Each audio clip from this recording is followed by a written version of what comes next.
inspired. Transform your life. Welcome to Best Interest Radio.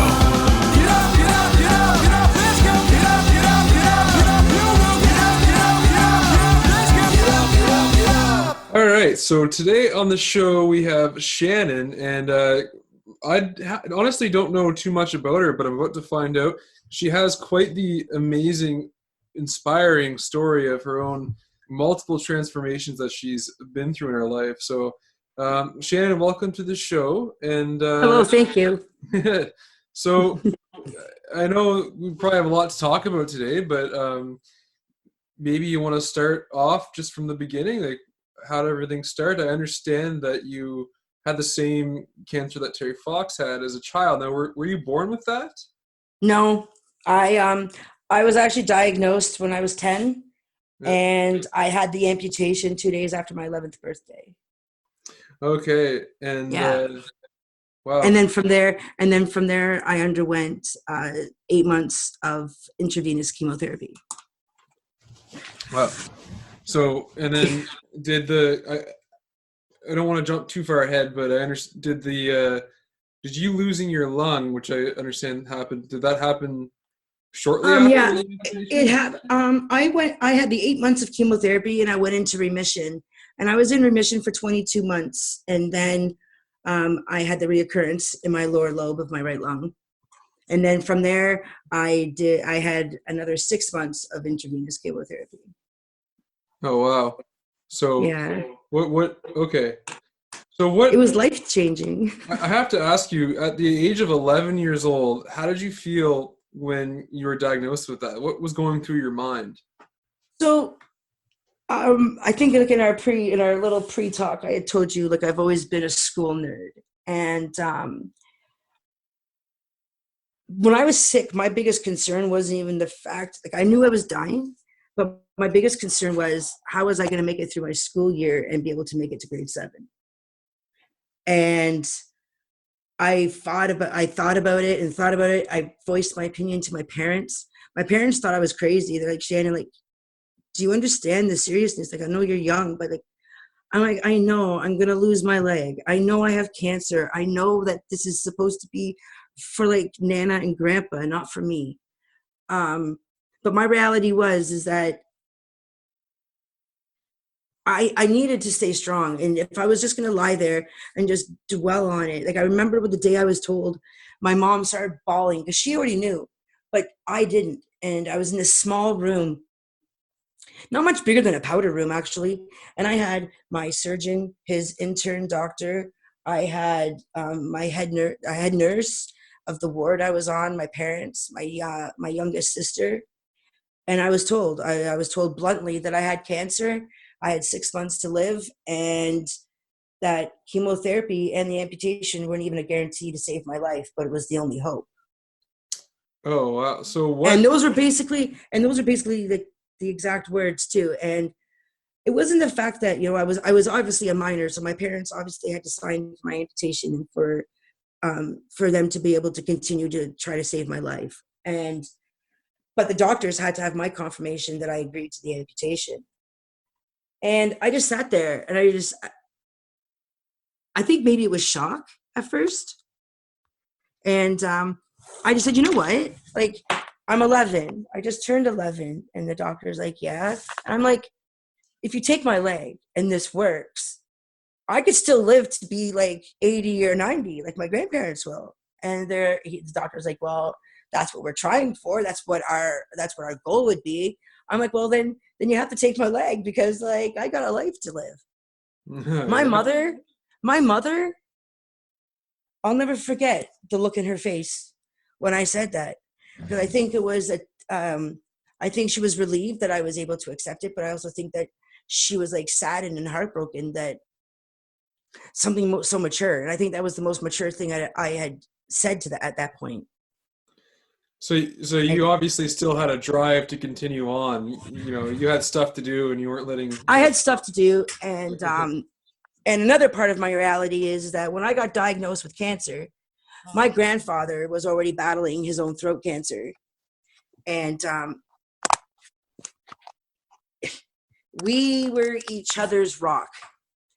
We were the only two in the family with cancer, and anybody in the world can tell you, like, I understand, I empathize. And those are very comforting words, but nobody truly understands what it's like to actually take a breath. It may not have been like, it might not have been any strain on you, but you take that breath and you just pray that it's not going to be your last breath, because everything else in your body feels like it's not there. Mm-hmm. And, even my worst enemies as an adult, I don't wish that upon anybody. I really don't. No. Because the psychological, like, everything from me was like, people could, like, even to this day, people can see, like, that I have an amputation. It's a result that Shannon had cancer. But like, the biggest battle for me was dealing with the mental struggles. When you lose a limb, your brain doesn't compute the fact that it's missing. So that's where phantom pain and phantom sensation comes in. And those things don't go. It's 37 years and I still get phantom pain and phantom sensation. Oh, that's terrifying and fascinating at the same time, It is, but at the same time, for me, it's just like a reality, like, oh man, like, I already have a constant reminder. I already get lots of questions, and I've even had, like, some of the worst things be said to me that I don't even understand, that can even come out of somebody's mouth who, has an ounce of compassion for humanity. Oh, wow. I was even bullied a lot during school. School, to be quite honest, like, I loved it. Like, I was a book nerd, but the social aspect, it crushed me. It crushed me to a point where between grade 11 and 12, I had tried to commit suicide 3 times and ended up in a psych ward.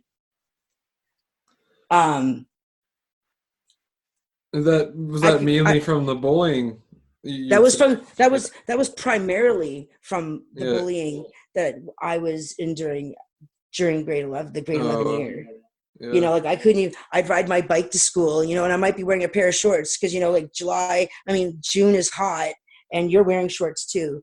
But, it would be like, oh, Shannon the peg legs wearing shorts. There was just always just silly comments. Yeah, it was awful.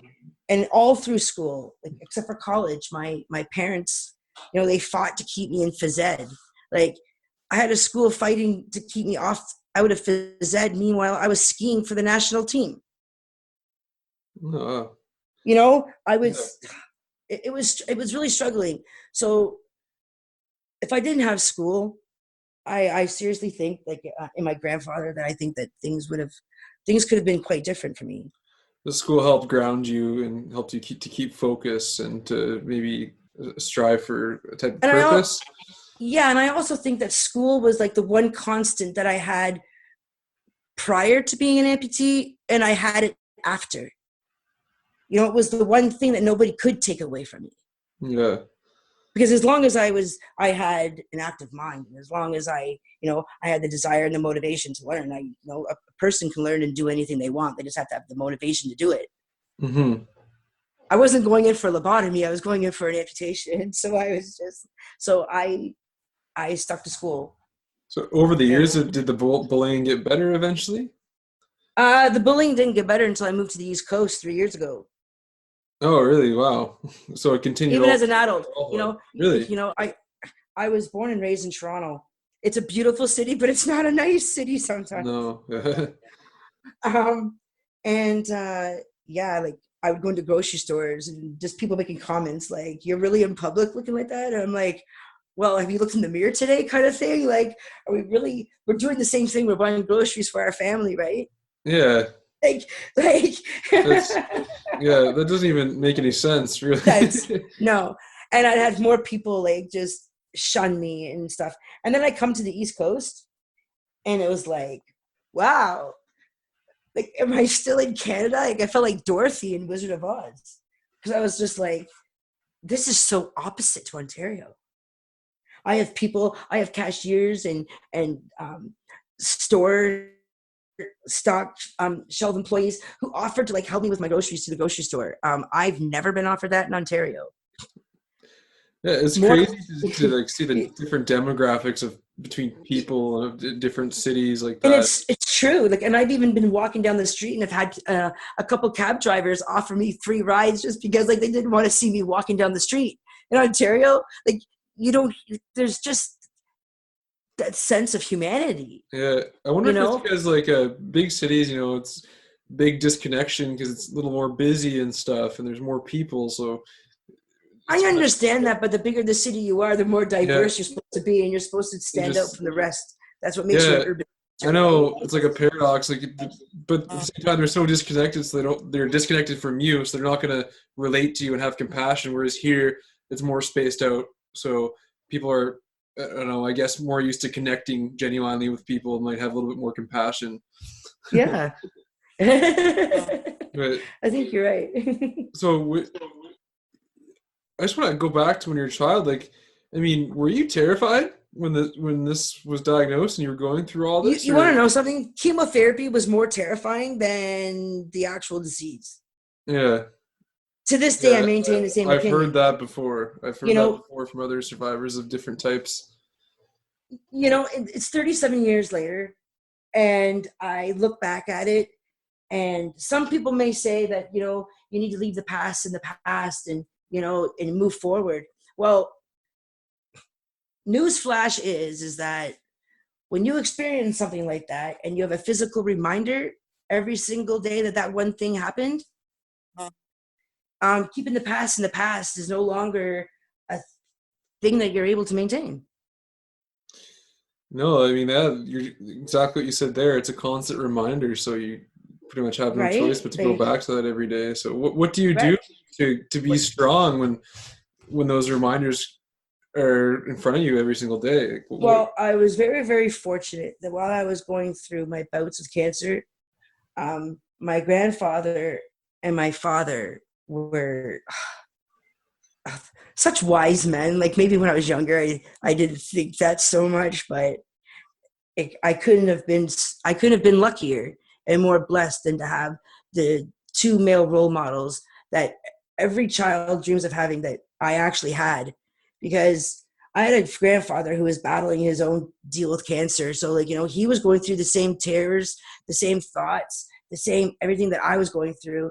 And he still managed to come and see me every single day and told me, Shannon, only the strong survive this disease. And the only way for you to be strong is to keep your mind strong. So between yeah, him and my parents, within days, I had a science tutor, a math tutor, and an English tutor in Sick Kids Hospital downtown Toronto. I guess that School, like I support. said, school grounded me. I was in school. I was in the hospital like 90% of my grade 6 year, and I came out of that year still with the highest marks in the class. That's And I amazing. don't say that, to gloat. I say that because like children have security blankets. We have pacifiers. Little kids take around security blankets. School was just like my security blanket. It was the one thing that, like I said, nobody could ever take away from me. So the best I made of it, the stronger I thought my security was. No, exactly. And so you went on to like with your schooling to go to film school.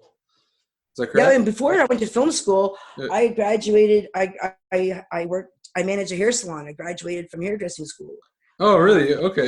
yeah, So film I school managed isn't a hair till salon. down the road. Yeah, I managed a hair salon for 10 years. Yeah. And I've also, I went to film school, and I also have my hospitality, and that's why I was working in a hotel. But at the hotel, I also got to use a lot of my film creativity because a job posting came inside the hotel. So that led me from night manager and night auditor to the hotel writer, where I wrote the internal and external newsletters, and I wrote the blog for the hotel. Oh, that's So I amazing. was able, Good gig. so I was able to incorporate like Yeah. a lot of the things that that I was learning in that job. So the school. But I mean, if I backtracked when I was younger, and I mentioned my grandfather, but my dad, that man made me do some things that at the time I thought were the most absurd, ridiculous things that a person could ask another person to do who had just lost a part of themselves, like physically. Yeah. And one of those things was downhill skiing. I have to be honest and say I think it was the first time I ever swore at my father. I had some real choice words. Just use your imagination. I'm sure they came out of my mouth because he wanted me to join a ski team. I didn't even ski with 2 legs. Yeah.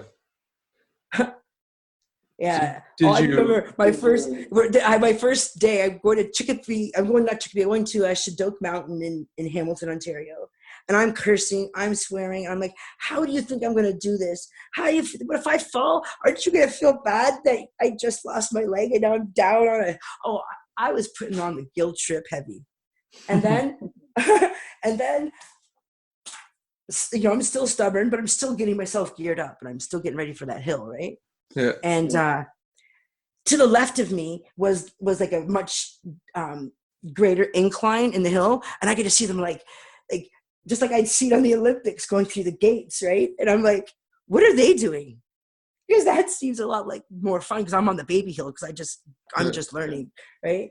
And they're like, that's the ski team. I'm like, well, why didn't my dad sign me up for that? Because that looks like a lot of fun. And they're like, Shannon, everybody on that hill started on this hill. I'm like, all right, so how long did it take them? Like that same season, they said, like, no, don't expect much. Well, that same season, like 3 weeks later, I'm trying out for that ski team. And my dad, he's like, see, you can do anything. Like, you're just that person. I'm like, Dad, I still think this is nuts. I'm loving it, but I still think you're nuts. Because like I was still foreseeing like I was gonna like die on a hill because I had 1 leg, right? Yeah, well, you must have had some sort of drive if you kept doing it. Well, yeah, because my dad is like, and it was the drive that I was winning, and I was getting that competitive edge, right? That's good. And I took that competitive edge to pull me through my lung cancer, and but like that first season, I got on the team, and then we go to Collingwood to Blue Mountain and Craigleith for provincials. My coach, my assistant coach, team heads were all telling me, Shannon, you're doing good on this circuit this year. But now we're stepping it up because, like, this is the province. Now you're like on your, like, this is like heading towards the nationals, be on the national team. I'm like, I'm just going to do what I do every other race. I'm just going to ski. And and like that's how I consider it. Well, hey, if it was working for you, keep doing it. Right. And that race, I was told that I'm not to expect anything, and I got a silver medal, and my time made it. I qualified right at that race for the national team. I didn't even have to go to the nationals. Yeah, right to the national team, and then I went out to Banff to train and whatnot, and came 4th in Canada. Yeah, that was crazy. It was a crazy time. But that's also where I learned freedom. Yeah. The exhilaration. Have you ever skied? No, I haven't. Okay. Cross-country skied for like pretty much the first time this past year. Downhill skiing is like car racing, and I love both. Yeah. And the adrenaline boost that you get, the sense of freedom that you get, I can't even explain it. After everything that was so dark and everything that was so clouded, and I didn't even know if tomorrow even existed. Like the next hour, my next hour wasn't even a guarantee. And to be on that hill and to be as free and to not think of any of that, I think that's the part my dad was getting at. I don't think it had anything to do with me skiing with 1 leg. I think he just wanted me to do as much normal as I possibly could because he could probably see what I was going through. In puberty, like I was going through puberty, I was going through all kinds of things all at the same time. And it was wild. And then I turned 16 and he's like, I think you need to ride horses. I'm like, hey, Dad, I fell for your first crazy and I succeeded, but I don't know if I could do crazy number 2. And he's like, come on. He's like, you could just, horses are so graceful. They're so human-like. You'll connect and you'll just be, and he also saw my struggles being bullied. And I think he just wanted me to just have that escape again when I was 16 and struggling with bullying really, really bad. uh, there too. I had no desire to ride a horse. Yeah. And now at 48, they're like my favorite thing in the world. Yeah. And I used to, and then from that, like I went recreationally and I started showing Western and English. My horse came 5th in North America. And then I went to horse, then that got boring. Then I started going to the racetrack with some of my friends from work. And it was like, why are we working with racehorses? Because this looks a lot more fun. And again, that competitive edge, right? And yeah, so off to the race circuit I went. So I used to live in Florida in the winter and to train yearlings and bring them back to Ontario and race them all on the summer circuit. And so did you win all of those too? I took care of a couple of I took care of $1 million horse and another.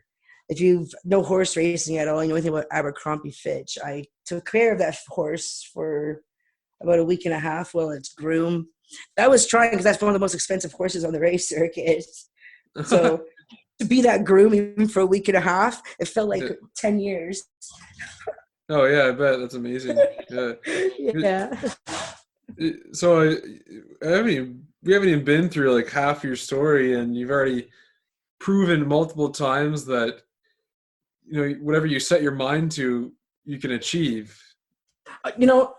After I lost my leg, you're in elementary school and you always hear your teachers say, never say you can't do something because you can do it.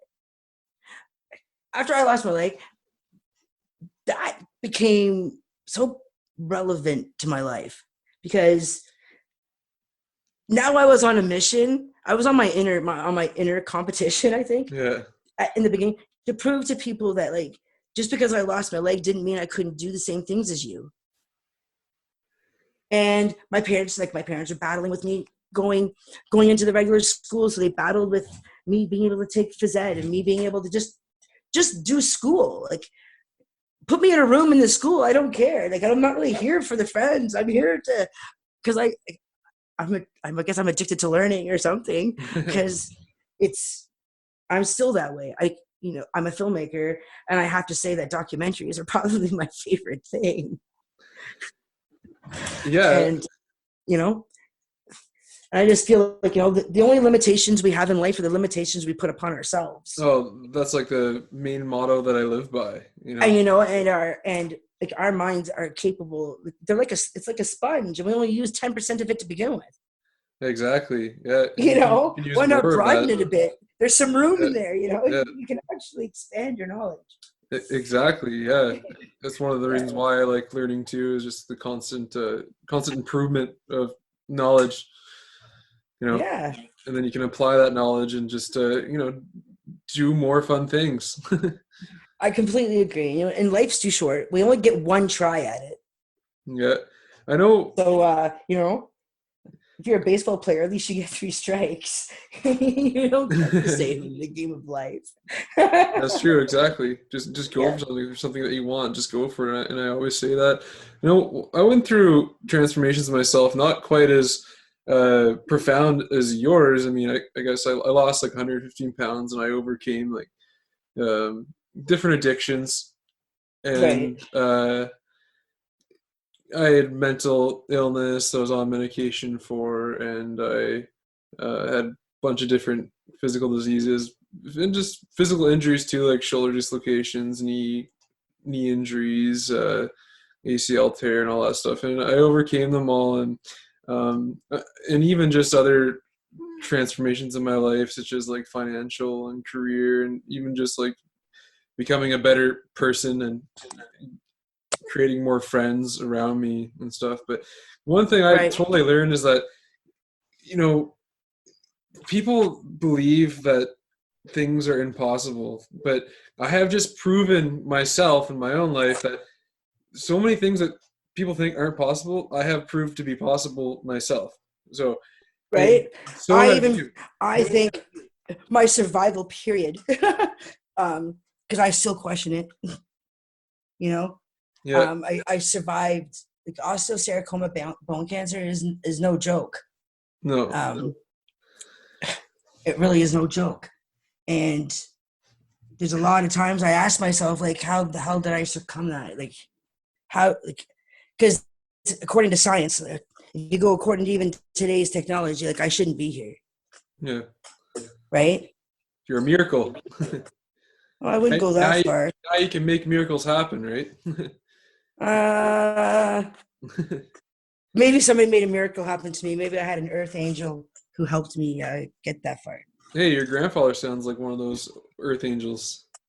He's definitely one of those people. Yeah, that's for sure. Uh, so what drove your passion to film? And have you done any projects in the past at all, or? Yeah, I worked with Robin Williams and Christopher Walken just before Robin Williams passed away. We worked on Man of the Year. Really? Yeah.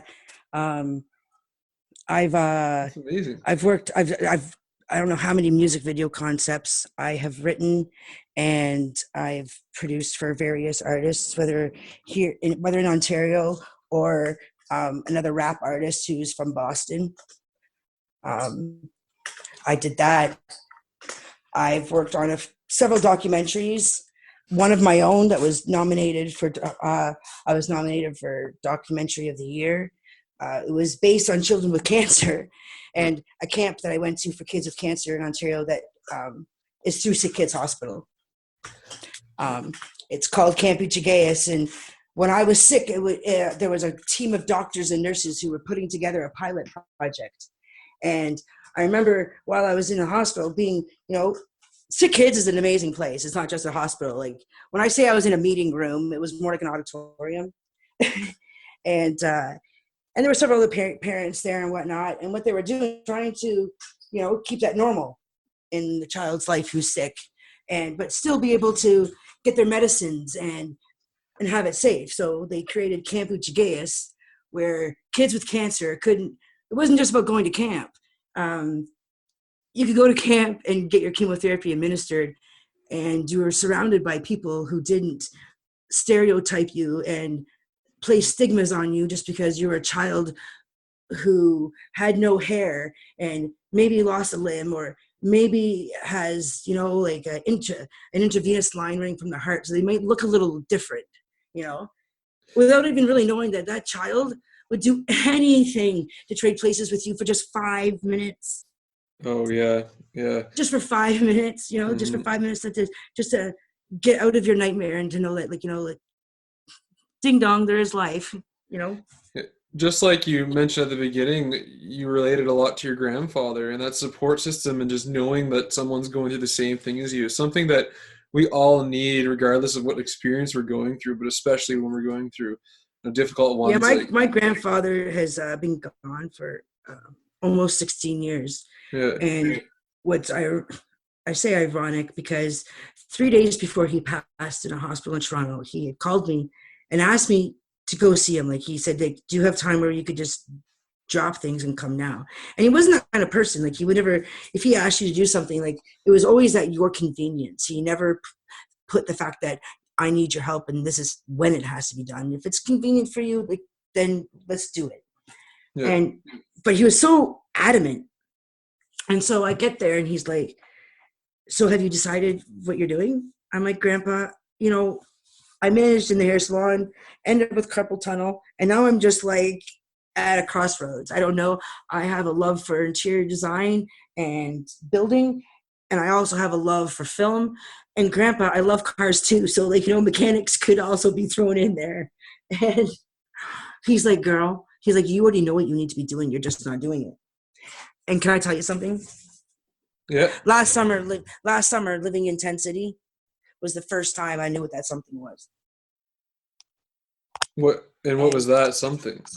That something was to carry on his legacy of being a humanitarian and fighting for human rights. And do you think that your time in Tent City is what kind of really showed up to you?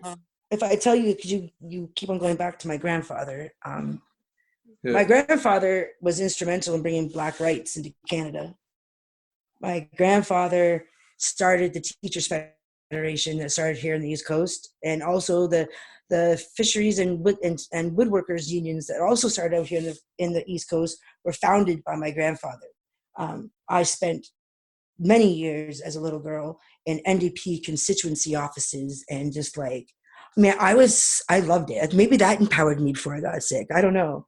Guys, I remember giving out bumper stickers and signs and be like, vote NDP. Meanwhile, like, I was just out of diapers. Like, I had a while to go before I could even vote. And it was just his inspiration. He was all about the people, and just watching him on that kind of level. And then to be his granddaughter and, sit around family gatherings, and he'd be the first one, I remember when we all, like, and I'm talking physically, built his in-ground pool in a home that him and my grandmother had built. And so there's all of us. It's my uncles, or like all the men, and here's Shannon out there trying to help these guys, and they're digging the hole, and we're getting trees shipped in, and we're making this yard. And the minute those pool chemicals said it was safe for him to go in the water, I'm not even joking when I tell you that construction boots with mud, jeans, everything, he just dove right in. And I was just like, that's living. Yeah. He wanted something. He didn't ask anybody else to do it. He built it himself. and now he's just like reaping in the rewards. And I'm like, it really is that simple. It sounds like some of his drive to live and his drive to experience things like that rubbed off on you quite a bit. Absolutely. And being in Tent City and being in the East Coast where he started, like he was born in Victoria, BC, and made his way to Ontario, and then, thought it was a good place to start. And I guess it was, because the Teachers Federations all over the nation, we have Black communities everywhere in our country, and there should have been from the beginning. There's a lot of things. There's unions. A lot of people gripe and groan about unions, but your job security comes from a union. So I don't know. In these times and days, I think some people are probably fortunate that they're in a union job. Yeah, that's true. I hear mixed reviews about unions, but of course every experience is subjective anyway. Right. And and so a lot of the things that he started, things that he succeeded in, I've heard his voice so much since I've been down here. And it's been the most chaotic that my life has ever been.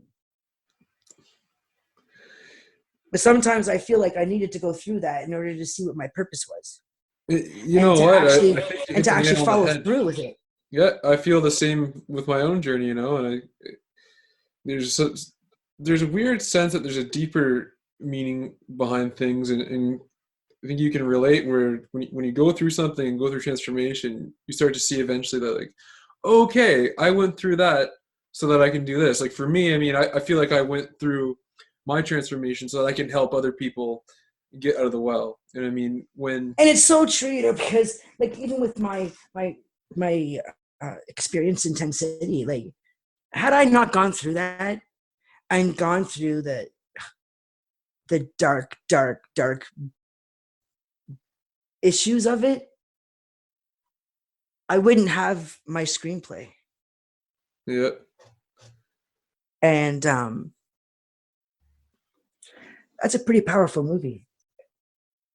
The screenplay that I'm working on. I'm working on it with the team of, we're just finishing the writing, the development stages of the movie. It's basically it's done film style, but it's intended to educate you like a documentary. Yeah. About the real life of being homeless. The real life that, most people weren't homeless. Like they weren't addicts before they were homeless, or something happened to them to make them homeless. You know what I mean? Like everybody comes to the story, whether it's good or bad. And at the end of the day, it's how you take your life situations and you deal with them.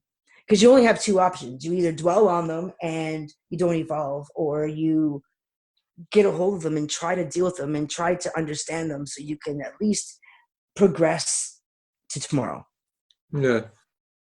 Because I don't know, I don't like stagnance. It drives me crazy. So like even when I'm like being home with this COVID-19, I Yeah. feel very stagnant.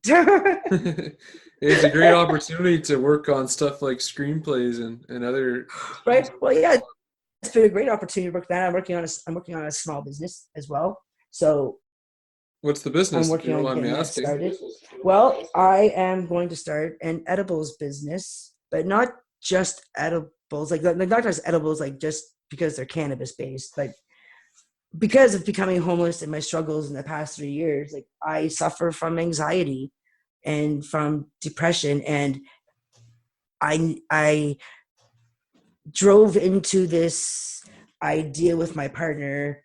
Um, and so I decided to research recipes about, things that curb different ailments like depression, insomnia, chronic pain and whatnot. And it started off as a way for me to like make myself something so I didn't have to resort to medication. Yeah. And the more I research, the more I do, and the more people I know, and the more that, especially now that COVID-19's here, and people who didn't know what anxiety was before or thought that it was a joke, probably definitely would agree with anybody who's been suffering for it for years. Yeah. We live in pretty anxious times right now. We live in uncertain times. Like everything's changed. It doesn't matter where you go, things are different than like ago. And That's very true. like basically like how my life was. So I see this COVID-19. Am I scared? I'm probably worried because like I already have lung issues, but I don't know. I learned some pretty good survival skills, I think. It sounds like like you said before, I think you still have got some stuff to do. So I think you're gonna be. I have a lot of stuff to do. Yeah. Yeah. This is gonna pass. And me getting on the Greater Moncton Homeless Steering Committee, that's just one of those things that I really have to do. Your I need story to be just a like voice. blows my mind. I need to be a voice for the people. You do, yeah. You should. There's a reason I feel that. And man, it's weird how sometimes you have to go through something so tragic, or you have to hit rock bottom to like wake yourself up and to jar you to like, holy, like that is what I was supposed to be doing if I hadn't just like messed up for this many. And becoming homeless, like it was my rock bottom, but it was also like it was meant to happen because I was able to understand what I was supposed to do. And when I started being a voice for Tent City and for Tent City to become a legal spot and getting the city involved, the more inspired I was once like I was seeing physical help being done like by the city, various organizations. And then the director of Reconnect started having media come and talk to me about Tent City. And that is when I used to hear my grandfather's voice in the back of my head the most. Yeah. Right? And I'm just thinking of all those times I was in those constituency offices, listening to him, telling the people that he was going to fight for whatever your human right is. If it's in that act, I'm fighting with you for it. And I have the same drive. I've been with partners who've even been incarcerated, and you see the life on that side. Man, like human rights is a big thing. People like right now when people have a lot of time to think and they're not doing very much. Yeah. People should actually start to actually put their, put perspectives differently and priorities. I'm pretty sure everybody's already thinking like, wow, like that really wasn't a priority. Yeah. Like, why did I spend so much time focused on it? Exactly. Yeah. Starting to see the true value of things, what really matters. It's the little things that matter. Yeah. Like when I started seeing around the nation, around the country, around the globe, and one of the first things that I noticed was that there was no NHL, right? Yeah. And then the Olympics were canceled, right? Yeah. And it's just like, I get those are things that we've grown to have in our life. But at the end of the day, when it comes to your personal day-to-day, whether that hockey player is on that ice scoring a goal, or whether anybody else is doing it, or even me making a film or whatever, at the end of the day, it's the little things in life that matter, because without those little things, you'll never have the bigger things. That's true. And I've always told, like, even my kids growing up, we may not have a lot of money. We may struggle, but you're probably one of the wealthiest kids on the block because you've got a mom who just wants to be your mom. Exactly. And and I guess that's just that, right? Yeah. Just And hit the nail on the head again. right. And it's just, like, I always raise my kids like I wanted them to be people. I wanted them to be independent. And I really wanted them to be confident, because a lot of those things, my confidence, my self-esteem, and all those kinds of things, when I raised them, I feared it for them. And not because, that they were sick or anything. I have, both of them are college graduates, have their own families. Like they're doing life. And, but it was the fact of them being teased because their mom was an amputee, and I know what I went through being the amputee. My daughter didn't go through it so much, but my son had a few battles on the school ground about having a mom with one leg or whatever. Oh, yeah. So I feared for him. I was like, oh, no, this isn't happening. I'm stopping this before this ever starts. And so, I tried really hard to the things that I stick to this day. If I'm talking to you about it, I probably still in the recovery process of it. Actually, that part I don't think will ever go away. Me dealing with my cancer thing, because I have a constant daily reminder. It's how I live my everyday that's going to get me through it. And that's exactly how I raise my kids. Like, you'll be handed a million cards. You'll be handed a million hands of cards in your lifetime. But how you play those cards is what's going to give you the next direction on your path of life. The interesting thing about that is that same daily reminder that you have that is terrible, at the same time, there exists the reminder that same competitive drive that you have, the same competitive drive that you've used to overcome and accomplish all these different things in your life, and you're still continuing to use. So without that tragedy, you might not have that competitive drive that you have now. Because let me tell you, what? I completely agree with you. Everybody I know tells me, like, you're one of the strongest people I know. You're one of the strongest people I know. And I'm like, if any of those cards in my hand when I was going through cancer would have dropped out of my hand, or I would have not played any of those cards, right? I wouldn't probably be standing here being the same person.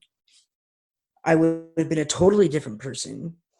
I was still athletic prior to being an amputee, so I had some of that competitive edge. But after losing my leg and realizing, and especially in the early 80s, when, like, the reason my parents battled so much with the school board is because at that time, Ontario still had schools that were functioning for individuals who were disabled.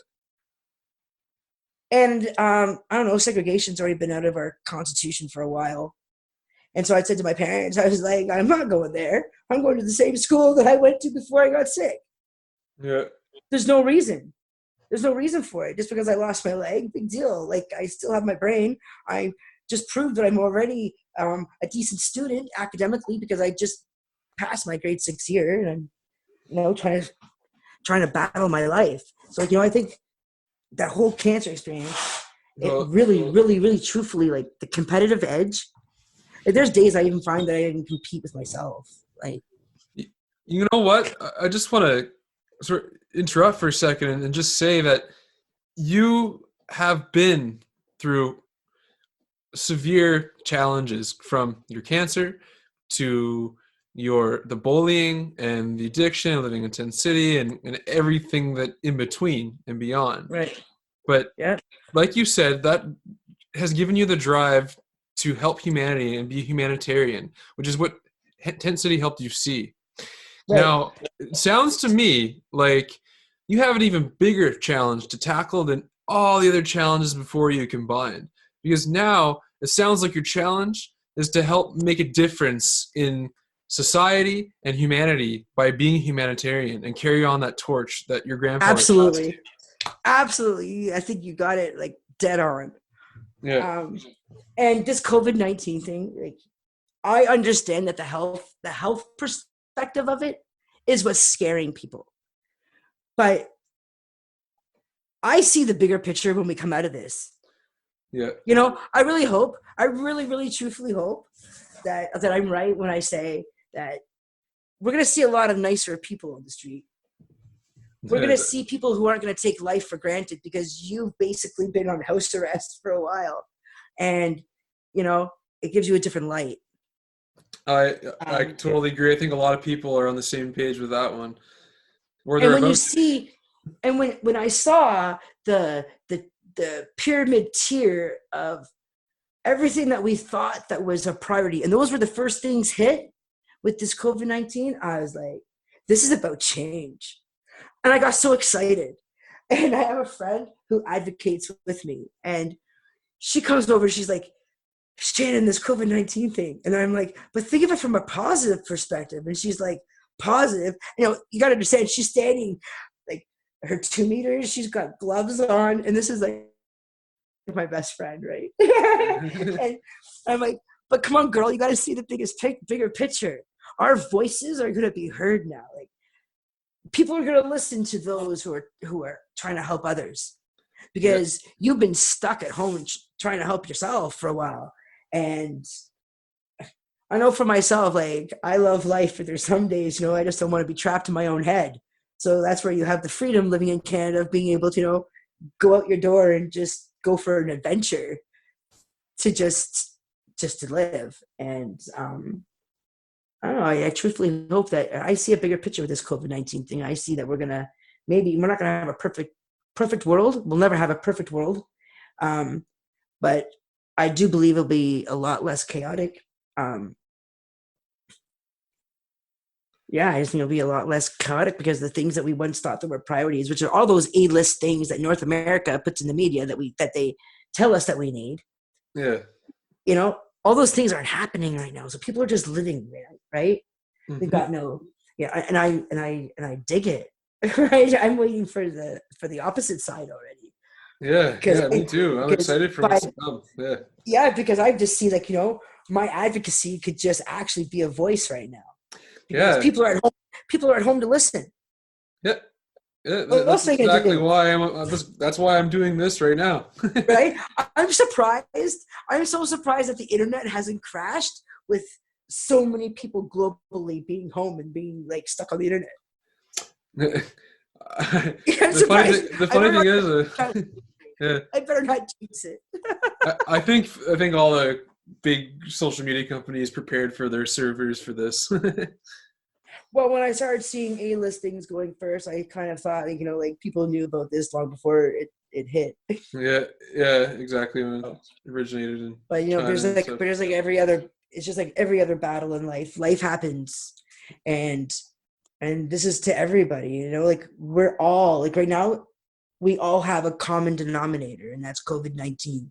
And, you know, it's a tragedy when you sit there and you have the fear of this pandemic, but you got to remain positive, because if you don't, you're just going to fall into it. Well, that's right. And when you dwell and when you're depressed, we all know that when we're depressed, we start feeling our stomachs start hurting, you know, our bowels aren't running right, we get headaches. You know, these are all common things when we're stressed out.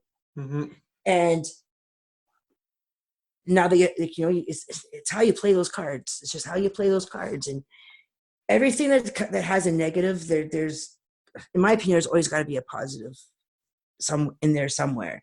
So you may not help everybody, but if you can reach out to even a handful of people, well, then those handful of people might just reach out to a couple more people, and those couple more people, right? And before you know it, we'll have change, positive change. Exactly. Change where people, and it's with me, it's stigmas and stereotypes. Like, the media has done a fine job of making, you know, really emphasizing stigmas and stereotypes in today's society. Mm-hmm. And it's a sad thing, because, you know, we've evolved to the point where disabled or accepted. The country is 90% accessible. We've succumbed to all kinds of other things. And so this is just one of those other things that we'll get through. Exactly. And I mean, just as we went through our own transformations individually, I mean, this is humanity's collective tragedy that we're going to overcome. And absolutely. Yeah, it's going to make us stronger, just like our own tragedies do. Right. So, yeah, which to me excites me. I started to get excited about challenges and like, oh, yes, this really sucks. I'm excited because I know it's going to be, I'm going to be a lot stronger than I was before now. Right. I know. And I don't know. I've been like, I clean my house, like my hands are sanitized. My partner went through a phase. We even had a sanitizing station like right on our front door. And then I'm like, okay. And then when they made it have like less socializing, I thought, okay, now we can get rid of this station. But anyways, we would never be where we are today if we didn't have transformation to begin with. Exactly. Yeah. And and it's one of the things that people struggle with the most. That's right. Like going through like my transition, going from cancer and then the transition from homelessness to being in my own home. That was overwhelming for a bit. My first night, it was raining. It was raining so hard. And when I went to bed, I put a flashlight on my end table. I don't even know why I did that. Like I could turn on my switch, right? Just flick it and my light would be on. And then I heard it rain. As soon as I heard the rain, I grabbed my flashlight, turned it on because I thought I needed to go fix my tarps. Oh, wow. The subconscious patterns were still there, right? You have to reprogram. Yeah. And I was like, wow, Shannon, like the rain's not coming in your house anytime soon. Wow. And my partner was in here. My partner was currently incarcerated. And so it was like, wow, okay. I didn't even have him to rely on and to get through that struggle. Mm-hmm. And it was a while. It was a while. There was a lot of things that I had troubles. Not I couldn't do them. I was so overwhelmed that I had them again. Mm-hmm. And while I spent most of my life telling my kids and telling myself, you can't take life for granted. You can't take people for granted. You can't for granted. And it was one thing I did. I took some things for granted, but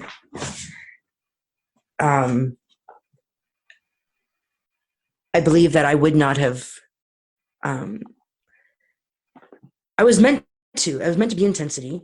I was meant to, but I don't think there's days when I think I don't even know how I did it. Can you do now that I've gone through that transformation of I've been in my own place for 7 months now, going on 8, and while I absolutely I love having my place and it's home, I have a front door and I have a back door. I don't know how many times a day I can sit on my couch and I'm still looking out my front door and I'm still looking out my back door. And it's from being on the street, from having to take care of myself, not realizing, chick, you are sitting on your couch and your doors are locked. Yeah. Right? It's just the mind struggle. And it's just keeping a positive mind. I don't believe in dwelling. I just no, yeah. My parents and those who were close to me didn't allow me to dwell when I was younger, when I very well could have. And so now I really battle with that bad, when there's dwellers or there's people complaining about certain things, and it's just let me tell you a story because you want to know something. Yeah, yes. Your 2 feet might hurt right now, but I don't complain. But I use crutches right now because my prosthetic isn't quite finished. But I just walked from Albert Street to Mountain Road on crutches. Wow. As I'm not trying to make myself look like a superhero right now, but everybody has their daily struggle. And it's how you deal with your daily struggle. You would have never known that I was sore and really didn't want to walk today because I don't talk about it, because who's going to listen anyways? But nobody really wants to hear that, right? Yeah. Like, Well, and that's where I feel like that it's not to make myself look better than everybody else. It's just to see that we are all different in some way, but at the end of the day, we're all humans. And my job is humans. So, yeah, that just sums it up. My job is humans. My job isn't I necessarily, conditions and whatnot. If you're a human and you need something and I can help you, I'm going to help you. And if I got to put myself in the middle of things, like I've gotten myself into some controversial conversations since I've been in Moncton. So, I've done a few documentaries, like the one on the Harvest House and whatnot. Yeah. And I did Tent City. I've become quite a voice. I just want to say it's pretty interesting that you make documentaries yourself and you're a filmmaker, and then you happen to be in Tent City during a time when they made the documentary. Right? And you know what's even more funny about that is that when I teamed up, one of the writers is a professor of mine from film school, and he said to me, he's like, "Girl, I have never seen anybody with such a marketing scheme." And I'm like, "What do you mean?" He's like, we're about to write this film for you, right?" And I'm like, "Yeah." And he's like, "And you're already doing all the publicity." He's like, "You're already out there. Like, you're in documentaries. You're at film festival Q&As. You're at CBC doing early morning broadcasts. You're sitting on your couch with the newspaper or any other news outlet." And I'm like, "Yeah." And I go, "It's what I do." I go, how else do you be a voice? I can burn my partner's ears off and talk about it all day long, but unless I'm going to go out there and actually do what I'm saying, what good is it talking about it? Like, the only way to get change is to get physical. So exactly. let's get it done. Action, make it happen. Yeah. Nike has the best slogan: "Just do it." They do. Yeah. I agree. Well, it's a good one. Yeah. So you overcame addiction. How did you leave Tent City? Like, how did you get out of that? Like, what? Okay, so last summer, my partner and I were hitting rock bottom. Like, we were hitting rock bottom in our relationship. We were both using, and he had come to me and told me, like, "Shannon, like, I'm done with this. Like, we've got to make a plan. We've got to get out of here." And just looking at his face that day, wow, I still have that drove me to get a place you don't even understand. You talk about me being competitive. I never felt like as if I was in the middle of a challenge, because here I am living in Tent City and I want a place now. And some workers from the Selvis Clinic and John Howard had we were in the middle of this conversation, and they had come into Tent City, and I could hear them from our tent plot. And I'm like, "Hun, I'll be right back." And I felt rude too, because I wasn't really telling them why I was leaving.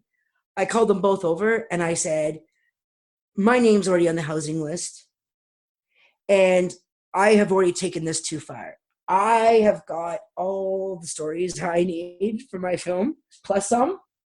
I need to get my partner home. I need to get my partner into a house.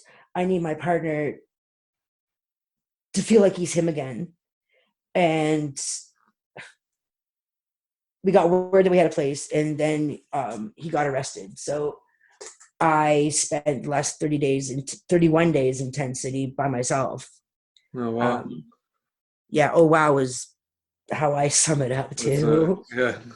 Because the beautiful Tent City that our mutual friend Colleen was able to create in that marvelous documentary she did, life, how she portrayed it in that documentary, is exactly how Tent City was that day and was shortly after that day.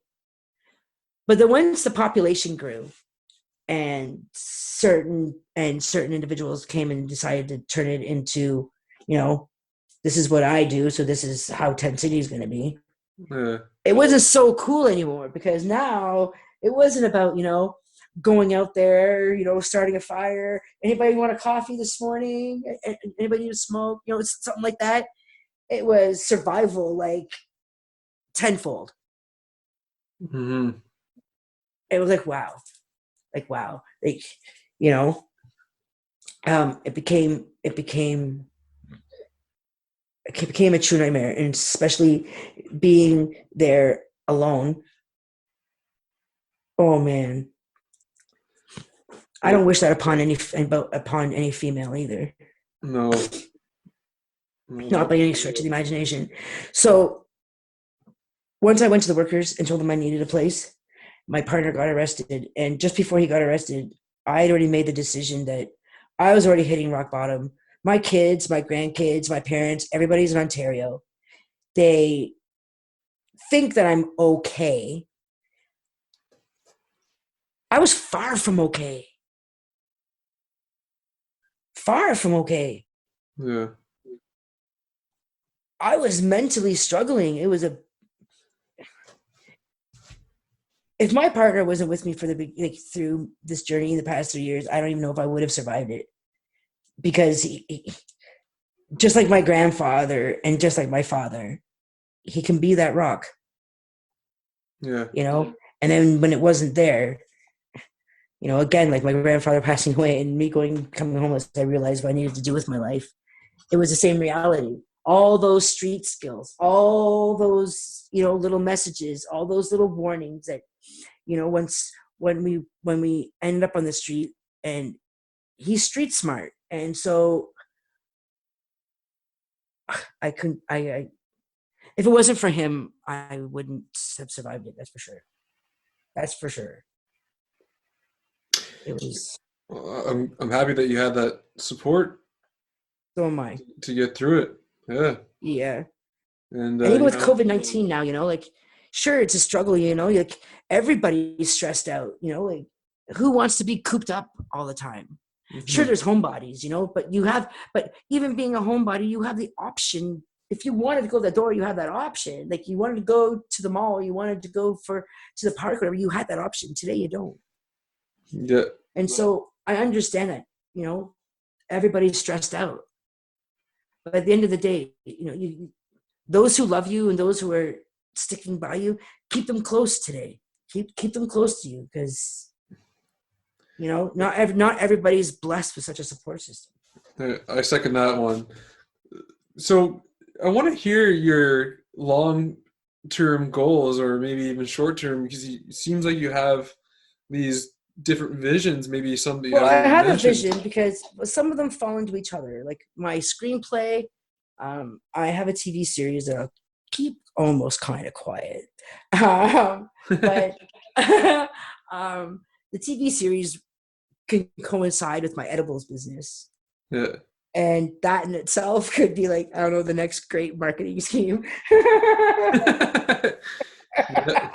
So that's one project I have under my belt that I'm really actively working on. And I'm not just about having a business so I can line my pockets. My intention is to support my advocacy and to, I don't know, maybe create a foundation of my own where I can help others. Like the help was there for me. And one of those things would be affordable housing. Mm-hmm. I would be the one, I would be the property builder that would build that brand new condo and have geared to income everywhere. Just because that's what we need. Yeah, we totally do. And, and just because you're low income and just because you're homeless at the time and your situation might be wrong, it does not mean that you're trash. It doesn't mean that you're a waste of society. It doesn't mean that you're lazy or even that you're an addict. No, not at all. Because I've met people on the street who don't use anything. And their situation is what made them homeless. Losing a job. Most Canadians live paycheck to paycheck. So it's not surprising that our numbers are high. in in homelessness. So, everybody comes with a story, and until you know that story, I don't think we're in a position to be placing stigmas and stereotypes. 100%. I agree. Because I don't know. I've always been told that, no one's perfect. No. Well, then why do we have stigmas and stereotypes? Because people are looking for perfection. Exactly. Yeah. Because the media has brainwashed us to think that that's what we need. Yeah. And it doesn't matter if you're looking at a new car, if you're looking to buy a new house, like it's everywhere. It's everywhere. North American media has made it possible for you, to dream the dream, right? Yeah, exactly. Not all, some dreams are just that. Some dreams are actually dreams. And other things are realistic and can be attainable, and those things will be so much more rewarding in the end. Exactly. Yeah. Yeah. So follow what the things that matter, what truly makes you happy. Follow your passion. That's the most fulfilling thing. And go for it. You may not, come out as like number one, but the fact that you just tried, you could be number one within yourself, to your confidence and your self-esteem. Those things shine bright. Exactly. Each day and each thing that we do, it's just more experience points. Absolutely. I definitely agree with that. So I totally see all your visions coming to fruition. This is just the beginning of anything that you've dreamed of, I think, because I just see your drive. I feel and hear and see your passion, and just looking at your past and how you've already overcome so many different challenges, there's no doubt that you're going to be able to tackle this one. And you have a really good way of expressing yourself and connecting with your stories and the emotions behind them. And you're really going to speak to a lot of people. I mean, you already have, and you are now, and you are going to in the future. So I'm on Facebook, whether I think you have me on Facebook now, but to anybody who's listening too, if you happen to look for me on Facebook, Shannon Camilleri or Pink Mist Productions, I have a series on Facebook that I started, and it was for me to curb my emotions from living a life of an addict to a life of sobriety. And it's a food porn series. I love to cook. My partner and I love to cook together. We have so much fun with cooking. Yeah. It's true. Like, it's just one of those common things. You turn on the music and we just like groove with it, right? Yeah. It's so much fun. Anybody who doesn't cook with their partner, they should give it a try. You got lots of time right now. 100%. I love cooking with my partner too. But I didn't have that either. And I was battling the struggle of him not being here alone and dealing with what I dealt with intensity, the transformation of having my own place. Those early months of my sobriety, you have no idea how many hours every day that I didn't want to be sober. And,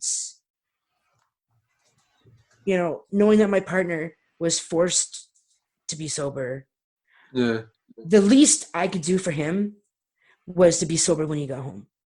Mm-hmm. And I did that. I just have to ask before we continue, like, how do you manage to stay sober? I mean, you said you did it without methadone. Like, that's just another amazing feat that you demonstrated. And I was using crystal methamphetamine, and that stuff's consuming. Yeah. Meth hates people, and it hates relationships.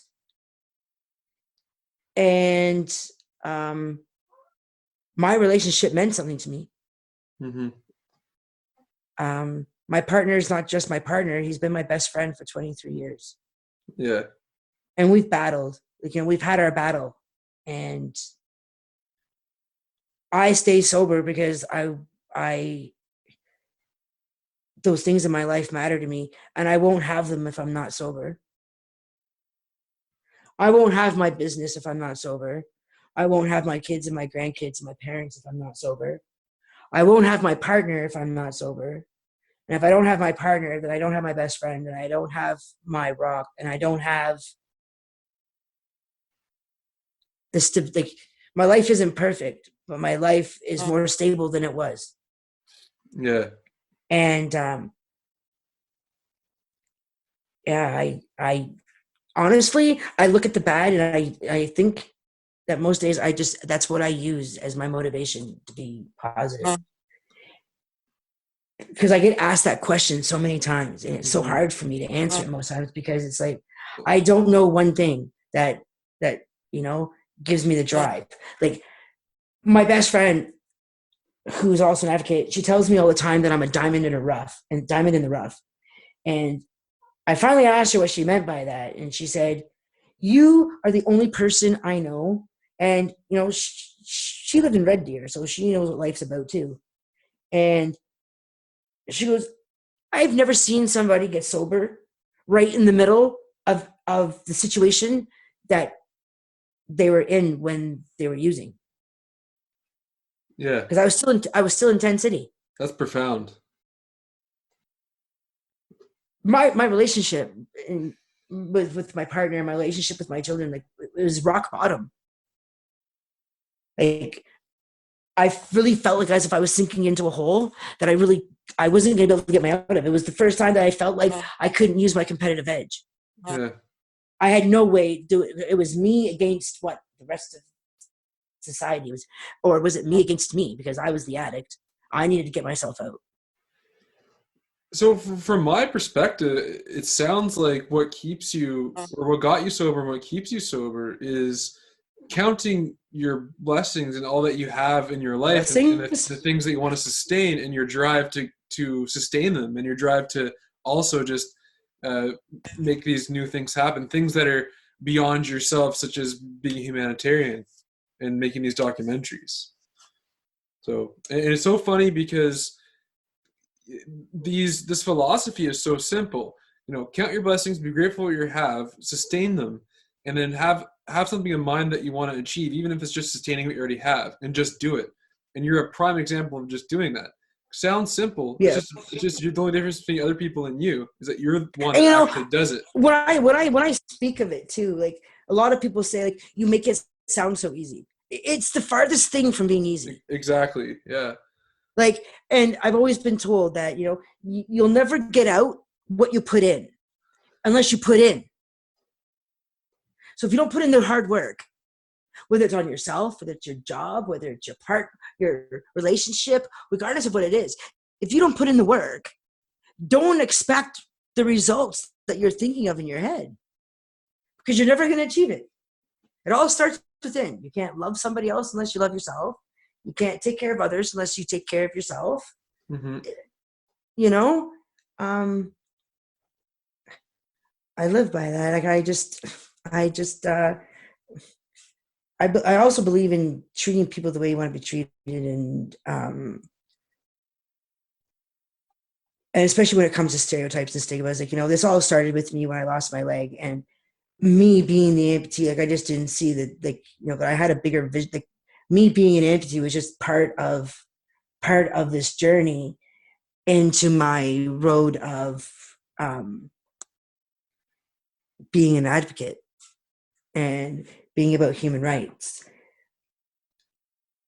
Because there's so many aspects of my life where I could be like, where everything just falls into place. And sometimes when you're living your own life, you don't see the life you should be living. Right? Because you're so consumed with that current path. Mm-hmm. And that current path becomes a comfort zone. And the second it becomes a comfort zone, that's when you got to have a little conversation with yourself. Exactly. That's when you got to say to yourself, like, is this really what I want? Is this when I die, is this how I want people to remember me? It doesn't mean you got to be, you don't got to be famous, but I would hope that most of us want to go out of this world with people having some nice things to say about us.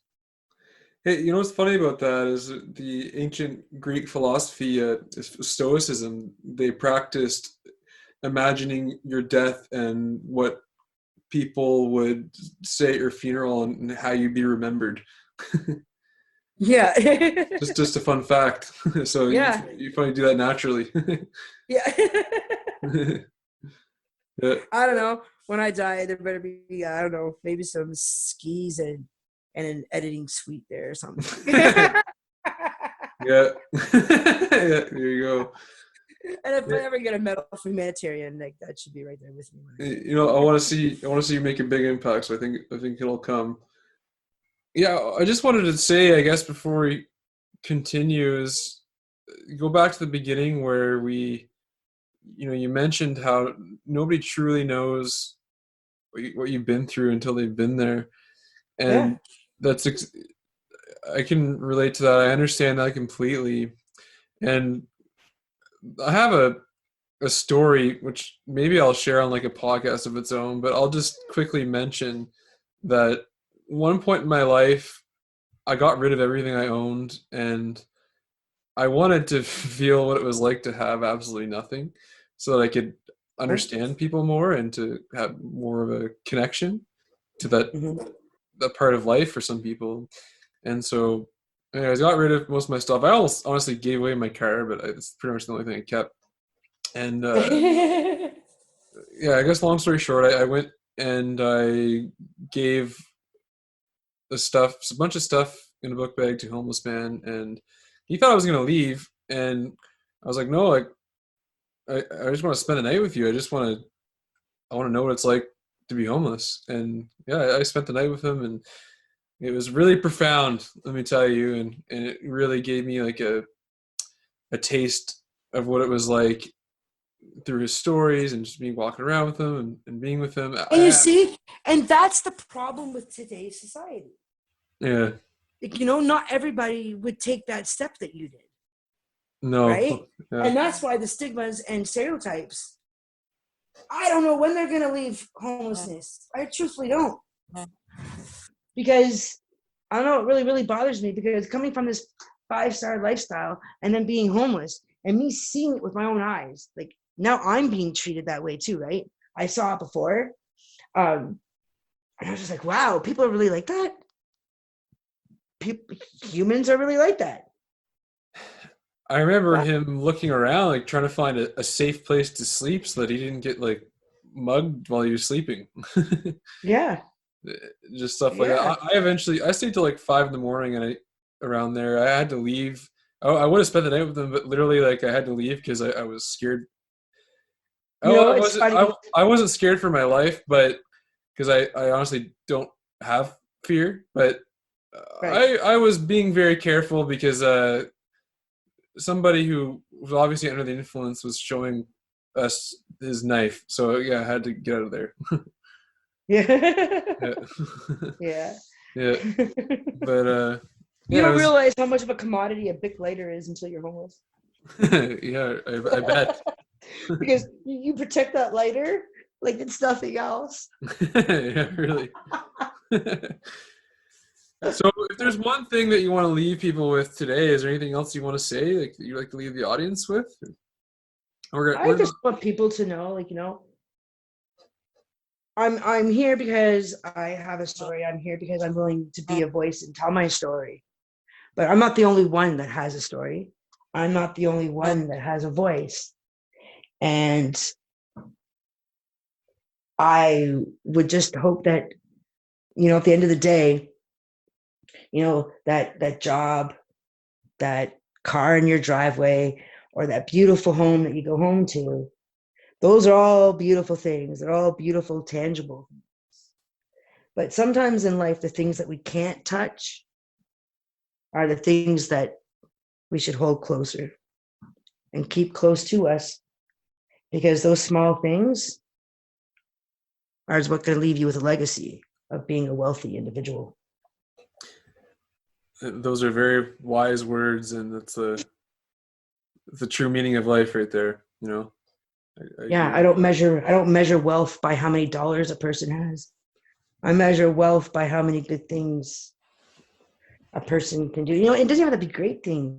Like, it doesn't mean you have to, win a Nobel Peace Prize to be considered a great person. No. Just random acts of kindness, holding a door open for somebody, saying please and thank you. Exactly. Being saying authentic. sorry, saying sorry when you're wrong and meaning it. You know, Uh-huh. those things, those are the things we can't touch those things, but we can feel those things the most. Yeah. They're the things that make us feel the best, and they're also the things that make us feel the worst on the opposite spectrum of them when we don't do those Most things, right? definitely. Yeah. So Most definitely. so they're most important on both sides. You know, they play the Yeah. biggest impact with the small things. So, well, I will link your I don't know if it's Facebook or YouTube links on the show notes for everybody. I have YouTube and Facebook. Okay, that's awesome. I'm glad you do. All right. Those got to fill up. All right. But yeah, thank you so much for talking to me. I mean, you're amazing. Well, thank you so much for Yeah. having me. It was, everybody says I have a story. I've had so many people before I left and came to the East Coast. I used to have people saying, like, when are you going to write that book? I'm like, Yeah. what book? I'm like, I'm not writing no book. You got a documentary.